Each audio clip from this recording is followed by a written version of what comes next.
Tá aí, Sabe quem é que tá aí? É o Pablo Queiroz. Ele vai estar aqui? Toque, toque, toque. Já Ele tá, vai já estar entrou. aqui? Já entrou. Rapaz! Já entrou. E olha a surpresa de hoje.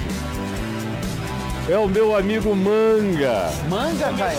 É, eu conheço o Manga desde 1979. Ele apita em São Paulo. Caião, fala Braulio, fala galera do Papo de Graça, tô aqui na praia, no Recreio dos Bandeirantes, e aí caminhando na orla, quem eu encontra esse brother aqui, que é teu amigo querido, grande Manga, e hoje ele quer fazer uma pergunta pra você. Fala, Manga. Grande Caio, querido, nós estamos vivendo aí essa questão do empoderamento feminino, né? Hoje se fala tanto do poder das mulheres e essa discussão toda. E eu tenho também conversado com algumas queridas irmãs e elas têm muitas vezes me questionado sobre essa questão do machismo dentro das igrejas evangélicas brasileiras, né? Enquanto que a mulher ainda não tem espaço. Como é que você enxerga? O que você teria para dizer em relação a isso? Tem muita gente que usa os argumentos paulinos para argumentar essa questão aí. E aí? É isso aí, Caião. Um beijo grande, nós te amamos muito e até a próxima. Manga, Pablo, beijos. Estivemos juntos semana retrasada lá na Barra, lá no Requer. O Manga estava lá com a moçada dele, todo legal. mundo, muito gostoso. Pablo, claro. Olha só, Manguinha, deixa eu começar de um texto que, a meu ver, resolve tudo isso. Que está aqui no meu portal. Se o Braulio procurar por princípios absolutos, aplicativos relativos, é um texto que acaba com essa história de Paulo e o seu preconceito contra as mulheres, e acaba-se também essa utilização indevida desses textos de regulamentação relacional paulino. Porque Paulo é um homem lúcido e ele lida com princípios e com seus aplicativos.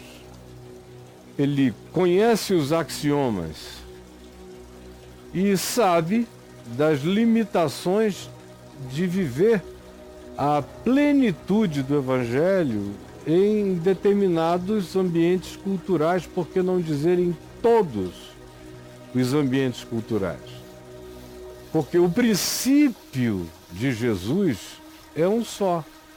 O princípio de Jesus é para quando todos sejam maduros, ou à medida em que a gente vai entrando em comunidades maduras, ou em relações familiares maduras, ou em relações fraternas maduras, ou em relações humanas maduras e saudáveis, o princípio de Jesus se faz valer naturalmente. Qual é?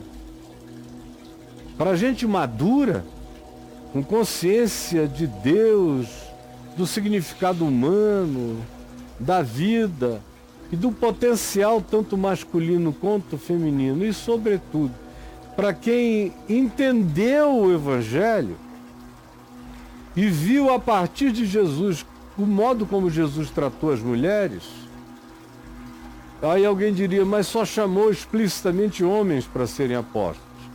Faz parte do princípio relativo.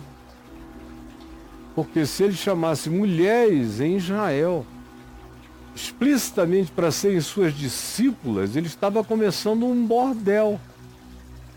Assim seria visto em Israel.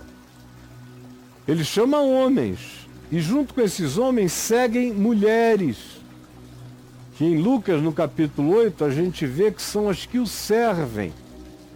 Deixaram casa, família e seguiram servindo-o pelo caminho.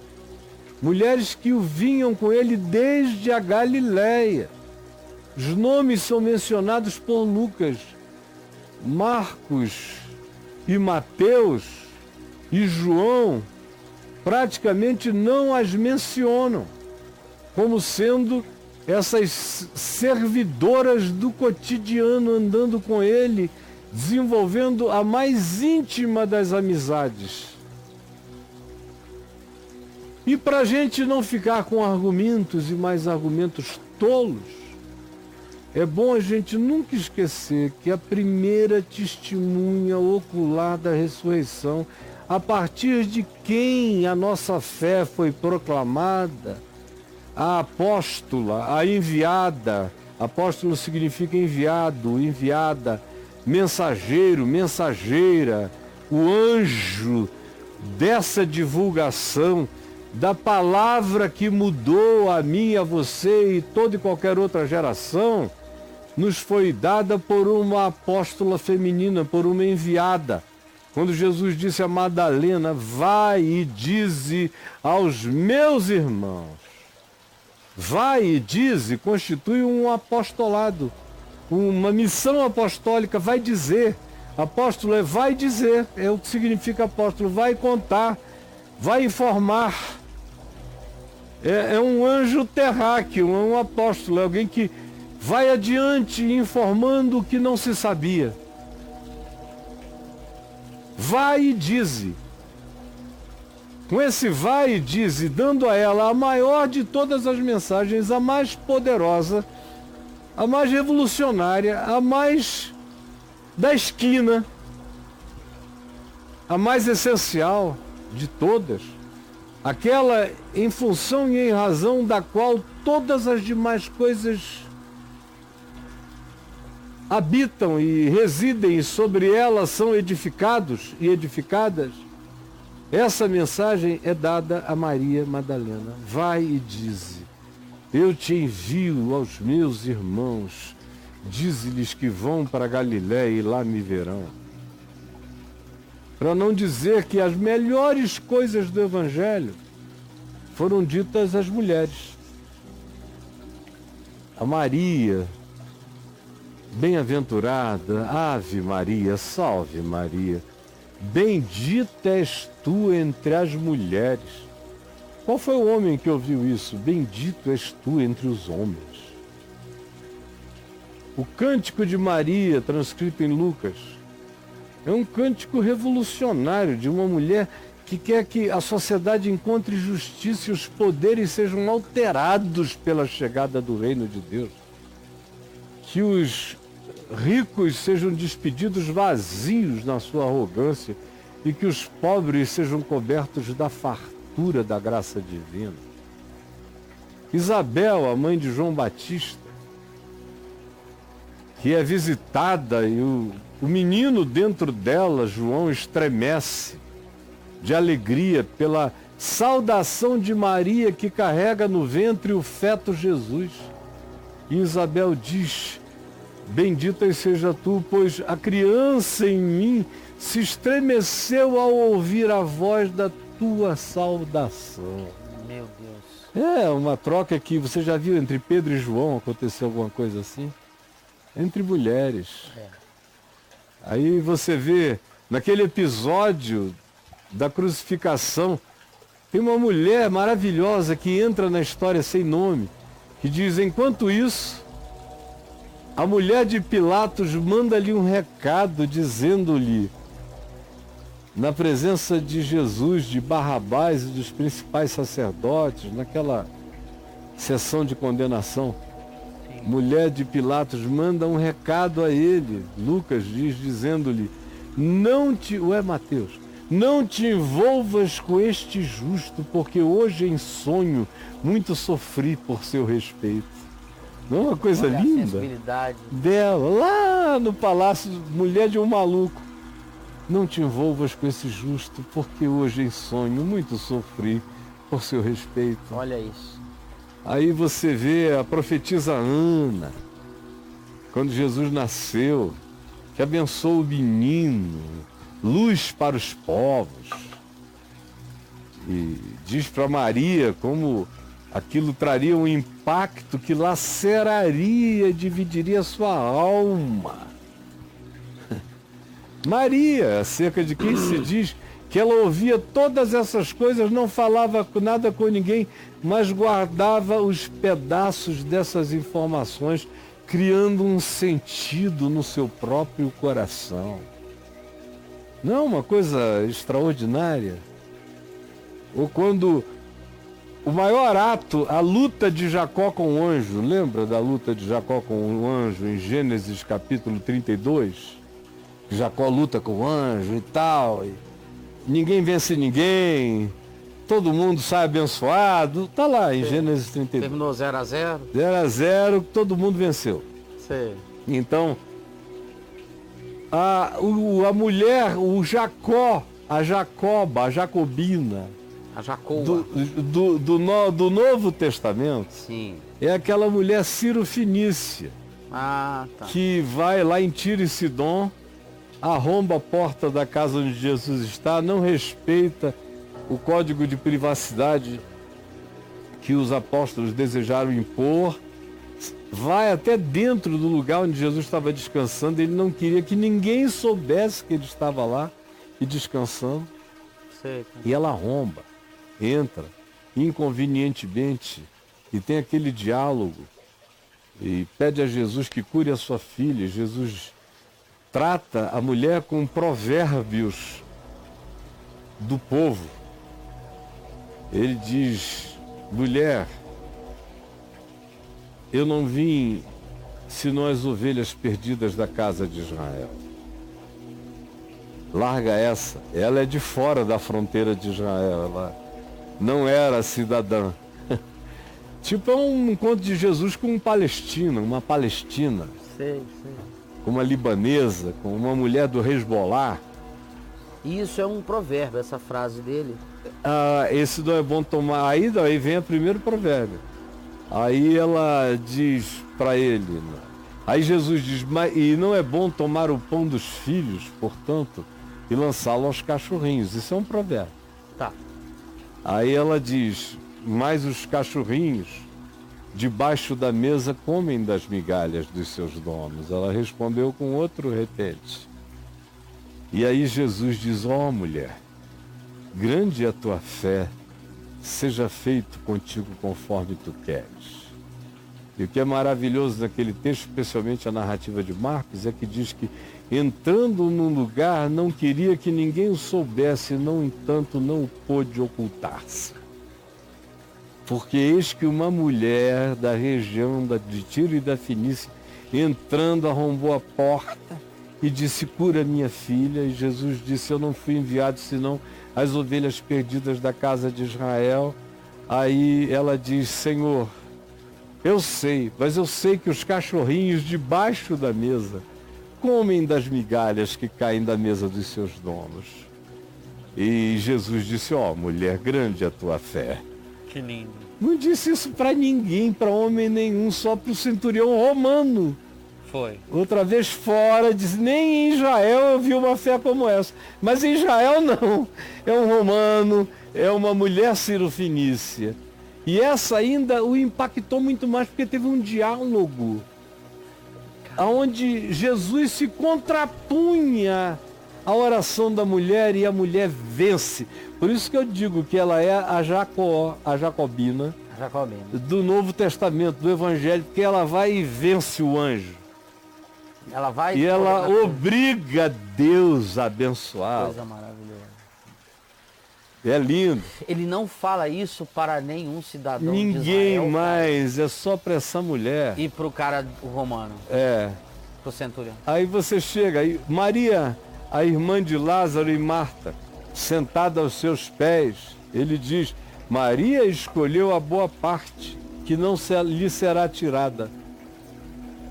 Ele diz a Marta: Marta, Marta, tu andas ocupada, te preocupas com muita coisa. Pouco é necessário, ou mesmo uma só coisa. Maria escolheu a boa parte, e esta não lhe será tirada. Não diz isso para homem nenhum, para ninguém. Ele tem diálogos com as mulheres de uma profundidade que ele não tem com mais ninguém. Por exemplo, ele não tem ninguém que tenha tido no Evangelho de João um diálogo mais intimista e profundo com Jesus do que a mulher do poço, lá em João 4, a samaritana. Nicodemos fez 2 perguntas. Mas a mulher não, foi uma conversa longa, interações, temas diferentes entraram na conversa, mudaram, Depois Jesus vai e diz, chama teu marido e vem cá. Ao que ela diz, não tenho marido, porque... E Jesus disse, bem disseste, não tenho marido, porque 5 maridos tu já tiveste. E este que agora tens não é teu marido, mas chama ele e vem cá. Vem comigo. Tem lugar para vocês aqui no meu reino. Uma mulher. Diálogo, o maior diálogo dos evangelhos é Jesus com a samaritana. Bate Nicodemos, bate qualquer outro diálogo. Ou o diálogo de ressurreição, o maior diálogo de ressurreição é Jesus com Madalena, que é a primeira testemunha. Então, meu querido Manga, olhando para como Jesus trata as mulheres, e tratou as mulheres, a gente vê que para ele está tudo no mínimo em pé de igualdade. E ele confia a uma mulher que entregue aos homens a mais extraordinária de todas as mensagens. Que a mensagem da ressurreição foi dada a Madalena. Foi a apóstola primaz dessa notícia para a comunidade dos apóstolos e para todos os demais. Então, vendo como Jesus trata as mulheres, e vale dizer que Lucas, que escreveu o evangelho mais carregado dessa relação de Jesus com as mulheres, é discípulo de Paulo. É ele que escreve esse evangelho onde a mulher tem um lugar proeminente desde o nascimento de Jesus. E Paulo, portanto, que é o mentor de Lucas, ajudou Lucas a olhar a vida assim. E ele olhava a vida assim. Como em Romanos, no capítulo 16, naquela saudação final. Você já viu a quantidade de mulheres que Paulo menciona ali? Mais mulheres do que homens até. E ele menciona algumas mulheres que já estavam em Cristo antes dele, as quais ele considera apóstolas, como Júnias. Estava em Cristo antes dele. Priscila e Áquila. A Priscila tinha um papel tão mais proeminente na sabedoria e na divulgação do evangelho, embora fosse mulher de Áquila, que só são mencionados assim. Você não ouve Áquila e Priscila, é sempre Priscila e Áquila, porque Paulo reconhecia o dom de cada um. E o dom de Priscila era mais notavelmente perceptível do que o do marido dela, Áquila. E reconhecer dons, quem não reconhece isso, independentemente de quem seja, está pecando contra a graça de Deus na vida. Então, o princípio é esse que Paulo anuncia, pois em Cristo não há nem homem nem mulher, nem escravo nem liberto, não há diferença racial, não há judeu, nem grego, nem bárbaro, nem celta. Não há. Isso há na perversidade do mundo dos homens. Por isso Paulo dá conselho de como um patrão deve tratar o seu escravo, como o escravo deve tratar o seu patrão, e como os diferentes racial e etnicamente deveriam se comportar uns em relação aos outros, se você tem o evangelho de Cristo na mente, como interpretação da vida. Ele diz, olha, mas isso aqui é passageiro, o princípio é esse. Toda vez que vocês alcançarem a maturidade, já não haverá mais nem homem nem mulher. Assim como quando vocês alcançam a maturidade, não há mais diferença étnica. Quando você alcança a maturidade, não há mais nacionalismo. Quando você alcança a maturidade, não há racismo. Quando você alcança a maturidade em Cristo, não há etnicismo supremacista de nenhum grupo, raça ou cultura. Quando você alcança a maturidade do olhar em Cristo, tudo isso acaba. Então o que Paulo está fazendo quando ele ensina na relatividade da Ásia Menor e do judaísmo, os que estão se convertendo, que têm bens, a tratarem os seus escravos com humanidade, ele não está instituindo a escravatura nem abençoando. Ele está só reconhecendo que aquele é um mal poderoso Ele está tentando diminuir a escala das implicações. Só isso. Num mundo de machismo, onde o homem mandava na mulher e a mulher não tinha voz, ele está diminuindo. Maridos, o projeto de amor é o de Cristo para com a igreja. Vocês têm que amar de maneira redentora e salvadora as suas mulheres. E vocês, mulheres que vivem magoadas com esses maridos ogros, sejam submissas a eles no sentido de darem a melhor resposta que vocês possam a esses caras, enquanto eu provoco esses caras a aprenderem a amar o amor de Deus. A amarem as suas mulheres como Cristo ama a igreja e visceralmente se dá por ela. Então, Manga, o princípio é um. Os aplicativos são relativos e dependem do tempo, da hora e da cultura. A gente não tem que instituir o aplicativo como se fosse princípio. O princípio é esse, em Cristo não há.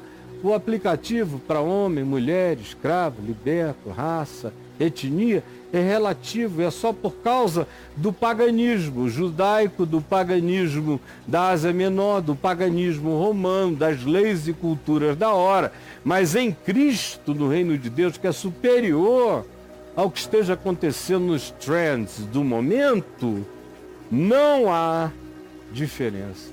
E como eu não estou seguindo o fluxo deste mundo, e ainda, se eu estivesse, mesmo que ainda houvesse escravagismo, eu do reino de Deus, seguindo o reino de Deus e não o fluxo desse mundo, nunca teria escravo na minha existência. Nunca. Compraria para libertá-los em Cristo. Mas graças a Deus eu já nasci depois disso. Eu tenho direito constitucional, inclusive, de defender o princípio do Evangelho de que em Cristo não há diferença entre homem nem mulher, entre pretos, brancos, raças. É direito universal dos direitos humanos. É parte da consciência democrática hoje em dia também, deveria ser. E é parte da nossa Constituição. Agora, já vem atrasado, porque há 2000 anos que o Evangelho está dizendo que em Cristo não há nada disso. Os que continuam a querer fazer isso valer são aqueles que não querem que o reino de Deus chegue sobre nós. Querem as diferenças, querem as radicalizações diferenciadoras. Esses não conheceram nada ainda da grandeza do Evangelho do reino de Deus, meu amigo Manga. E aí o assunto de empoderamento feminino morre na praia aqui. Quando não há mais nem homem nem mulher, para que eu quero empoderar? Só está vendo essa discussão toda sobre empoderamento feminista por causa do feminino, por causa do machismo, por causa da ogrice chauvinista. Mas aqui na minha casa esse é um assunto que não existe, empoderamento da mulher. Nunca bateu aqui na porta porque nunca foi necessário aqui. Não existe empoderamento masculino, nem empoderamento feminino, nem empoderamento dos netos, nem dos filhos, nem não. Quem tiver bom senso, apresente com bom senso a sua ideia, e a ideia de melhor bom senso já venceu. Ninguém é maior do que o bom senso, ninguém é superior à verdadeira inteligência, ninguém tem supremacia sobre o princípio do Evangelho. Então, aqui é o empoderamento do Evangelho de Cristo sobre as minhas e as nossas vidas. É isso que um verdadeiro ambiente de consciência madura do Evangelho busca. Quanto mais o Evangelho nos empodere, nos ative a consciência, menos discussão minimalista dessa natureza há. Hoje, a discussão sobre o empoderamento masculino feminino tem que ser jogada na conta do machismo, do abuso, do supremacismo de gênero e todas essas coisas que são animais, como diria o apóstolo Tiago, irmão de Jesus, são terrenas, animais e demoníacas. Beijos. Manga. De água. Eu engasguei. Ô, Caião, eu peguei aqui, ó, no site, corta aí, Thiago, rapidinho. Desculpa, dar uma engasgada aqui.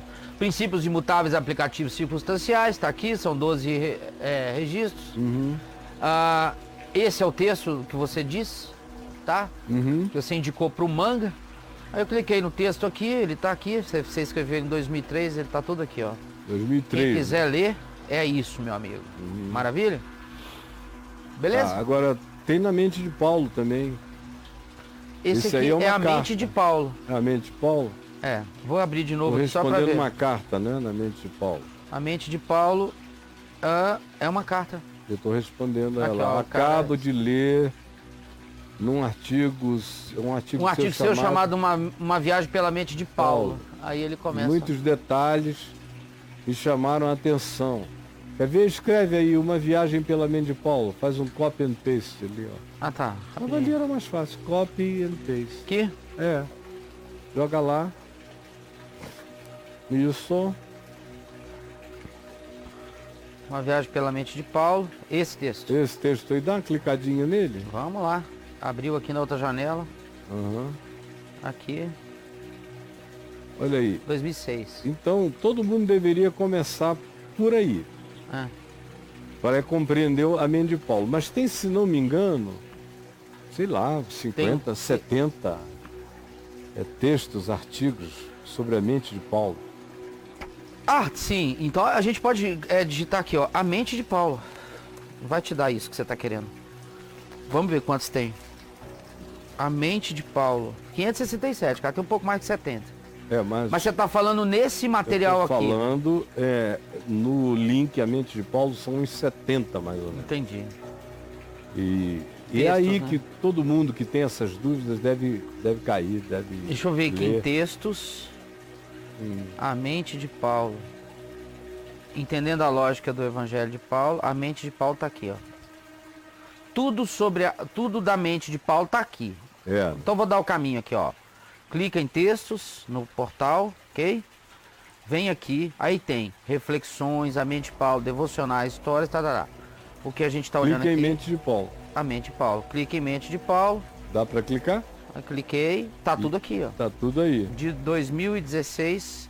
Então você Tem quiser ter 2012. uma noção de como Paulo via o mundo, como Paulo pensava, leia A Mente de Paulo, tá bom? É lindo. Beijo.